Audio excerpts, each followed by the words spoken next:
మాగంధీయ సుత్తలో ఇంద్రియ సుఖాల స్వభావం గురించి చెప్పిన విషయాలను ఇప్పుడు క్లుప్తంగా చూద్దాం. ఈ సుత్తలో బుద్ధుడు ఒక సూటి ప్రశ్న వేస్తాడు. అసలు మనం వెతుక్కునే సుఖాలు నిజంగా మనకు సంతోషాన్నిస్తున్నాయా?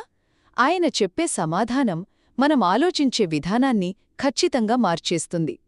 సరే, మొదటి విషయమేంటంటే ఆయన తన సొంత అనుభవాన్నే ఉదాహరణగా చెప్తాడు. ఒకప్పుడు రాజభోగాలన్నీ అనుభవించినా ఆ సుఖాల ఆకర్షణేంటి, వాటి వెనకున్న ప్రమాదమేంటి, వాటి నుండి ఎలా బయటపడాలి అనేదాయన గ్రహించాడు. ఈ అవగాహనతో కోరికను వదిలేశాక దొరికిన శాంతి అది స్వర్గంలోని ఆనందం కన్నా గొప్పదని ఆయనంటాడు. రెండవది, ఈ విషయాన్ని మరింత స్పష్టంగా చెప్పడానికి ఆయన ఒక శక్తివంతమైన పోలికను వాడతాడు. పుండ్లతో బాధపడే ఒక కుష్ఠురోగి నిప్పుల గుండం దగ్గర తన శరీరాన్ని గోక్కుంటే ఎలా ఉంటుంది? ఆ క్షణానికి హాయిగా ఉంటుంది, కాని అది పుండ్లను మరింత పెంచుతుంది. ఇంద్రియ సుఖాలు కూడా సరిగ్గా అంతే. అవి తాత్కాలికంగా బాగున్నా కోరిక అనే జ్వరాన్ని మరింత తీవ్రతరం చేస్తాయన్నమాట. ఇక చివరగా బుద్ధుడు ఆనందంలో కూడా స్థాయిలుంటాయని చెప్తాడు. మనకు ఉన్నతమైన ఆనందం గురించి తెలియకపోవడం వల్లే మనమీ చిన్న చిన్న సుఖాలనే పట్టుకుని వేలాడుతాం.